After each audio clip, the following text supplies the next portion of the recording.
you have $1,000 and to start a side hustle, watch to the very end where I'm gonna give you 3 easy ways to get clients, and 2 of them are gonna be for free. You're probably wondering, who am I? Well, I'm Xavier. My business partner and I started a rental company in 2019, and since then, we made over $7 million. Last year alone, we made $2 million in revenue, and we make these videos here to show you how we did it so you can do it too. Number 1 is Dinnerware Rentals. So this is actually where me and Eddie's first partnered together.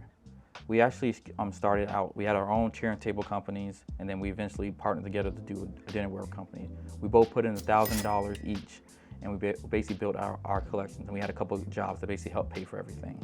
Now for you, a couple places that you can look at to actually getting into dinner rentals and actually buying the equipment is probably one of them you probably already heard of, the dollar store or the Dollar Tree or the $1.25 store, one of those, and then the Webstaurant.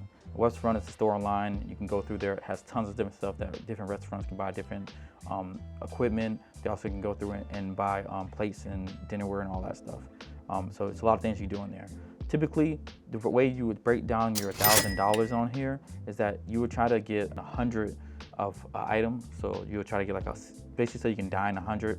So 100 plates, 100 forks, 100 knives, 100 spoons, kind of like that, and then you do 100 cups.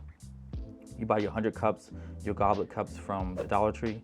They'd be like $1, 125. You'll buy plates and stuff around $2 to $3, kind of be your more expensive part. So I'll bring you around $300, so $425 altogether. And then from there, the rest of it you'll spend on silverware, and then you'll get some napkins, which will be about 30 cents each. So about $5. So basically you should then have about 100 sets, so then you can rent out. And then typically you can rent those sets out for literally about from $7 to $8 or something like that. And you can make basically $800 to after fees by $1,000. You make your money back really quickly. That's one thing I really like about dinnerware rental companies. You can make 75 to 125% on your return on investment just in your first week. Number 2 is photo booth rentals.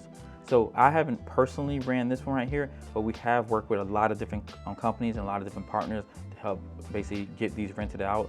We have a couple people in Houston, a couple people in Florida that run these. These do very well. Generally, you'll buy an iPad and they'll come with whatever set you buy that you can buy on Amazon that actually run everything off of, and they'll take the photos and people will basically pay for the software, and you'll just basically rent that out, bring it to the location. It'll have a little light on it, and then all they would do is just put their information in, and it will send them the link to all their pictures and everything they do. It's pretty simple, straightforward. You basically will rent it out for about 15 to 30% of what you pay for it, so $150 to $300. You can buy this off of Amazon, and then also too, sometimes you can go to Walmart, and I've seen these in there too as well. But you just want one that's a podium, that's metal podium, and it has the iPad and it has a ring around it, so you can do it. You can start there, and you can do it manned or unmanned.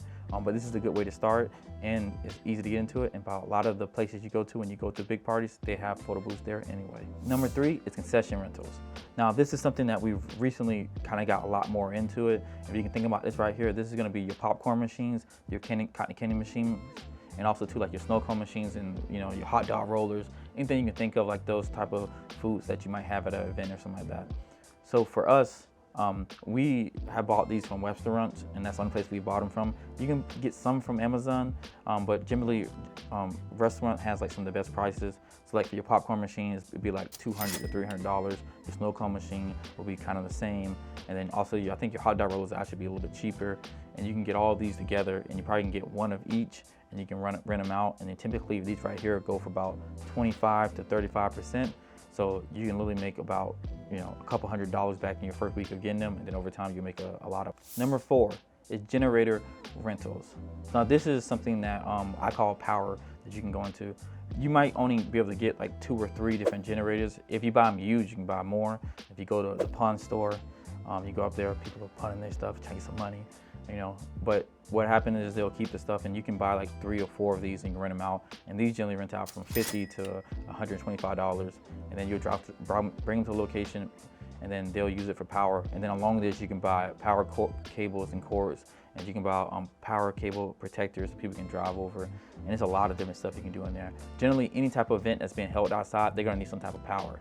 Now, how I would look into actually pushing this one out specifically is that I would go out there, and then I would partner with other people who are doing other events who don't have generators, and you can be able to supply the generators for them. So you can probably start off about 3 generators. If you buy them new, 2, and then you can get some power cables that you can rent out to people, and people will be able to have their events and have power at their events. So generally they'll use this for the lighting for their stuff, if they're cooking at their event, if they have some type of electric heaters or anything like that. Generators are a great way to kind of start off with, kind of move forward. But also too, they work very well if someone is going to be doing anything outside that you can do. So it's way past just events in general. It's really any type of thing where someone needs power in a location that doesn't have power. So generator rentals are pretty straightforward. You can buy these from the pawn shops around you, Facebook Marketplace, or you can go to Harbor Freight. It'll be a good price over there. You can get a Predator series. We have a couple of the Predator series, and they work very well for it. Number 5, linens and tablecloths.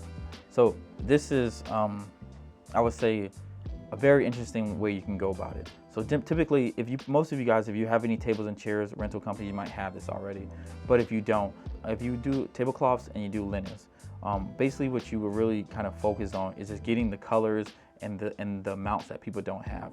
So typically you will start off with maybe getting $500 of white ones, $300 of black, and you want to get sets of 20s of each one of these at least, and kind of start off there, and then you'll keep building from there.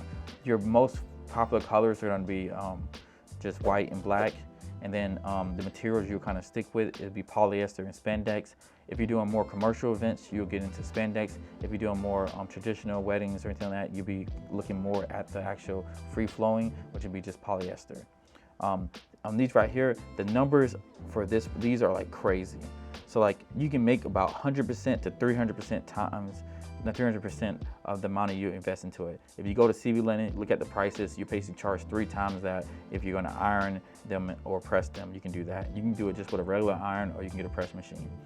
If you don't plan to do that, you can basically charge the same price, and you'll just be the washing and be the service fee, or you can charge a little bit more depending on how good of your washing skills you have. The reason that I really like this business specifically is that anyone can get into it. You probably already have a washing machine, you probably already have a dryer, and you already have probably an iron at the house. So you can get everything kind of prepped together. Only thing different, you'll put them on some type of garment holder, some type of hanger, and you get a garment bag and put them in there, and you can make a lot of money from this. Typically, you could even do this as a service to other rental companies, and you can just rent the stuff out to them, and then they can basically sell it on top of whatever price you sell it for. So typically, if you know that they can sell it for $35, maybe you give it to them for $20, they make $15 in between, and you make the $20. And then you can do the service about $3 to $4 for each one of this is washing, cleaning, and also the ironing. You can do that for about $3 or $4, then you can make $16 of profit in between. And then you have a client that gains you people every single week. So linens are very well. You make a lot of money on there. Now for the bonuses, because now you have these ideas, and you're probably like, well, I need to get out there, I need to do one of these, and you chose which one you want to do. So here are the 3 bonus ways that you can get clients. So the easiest one, going to start off for everybody, is going to be Facebook Marketplace. Cheap, free. Put your items on there, put for rent on there. So whatever you're doing, if you're doing generators rentals, put it on there, put your price, work with people, you'll get stuff. It'll be very interesting. You'll get a lot of things, kind of people reach out to you. You won't get the highest paying clients on there, but you will get clients. The second one is free. It's going to be Google Places. So when you search on Google and you search for a specific business and you see that they pop up in the map section, this usually comes from Google Places, and anyone can sign up on this right here. All you need to do is have an address and have the stuff sent to you. Or if you don't have an address, technically you can get on there with just without having an address. Google allows both options. This is pretty much free, and you can be able to get a lot of organic traffic from Google as people search for it. The biggest thing, you just need to get over 30. You basically need to get over 30 reviews, 5-star reviews when you get started, and you can just do that from the customers you come in, and also to your friends and family who have worked with you in the past. Now the last one, and this is the one right here that we do a lot on right here, is Google Ads. Now Google Ads is really good because you can do the same thing you do search-wise, but you can just show up there the next day, and you can pay to have everything optimized and really build out your business. Google Ads is kind of what we built at the back of our business on there, and currently right now we spend over $20,000 to $30,000 a month on this every single month to bring everything in. Now we currently right now we manage about almost $60,000 of Google Ads spend every single month. A little more probably, depends when you see this. If you need help and you want us to run your ads for you, you can reach out to us down below too as well. And we also, you can get in the Rent More Pro, because Rent More Pro with ads means a lot more cash. Something else to look into. If you want to learn how to get more clients for your rental business, click here. If you don't want to do any of that and you want us to do it for you, click the link down below and we'll get it taken care of for you.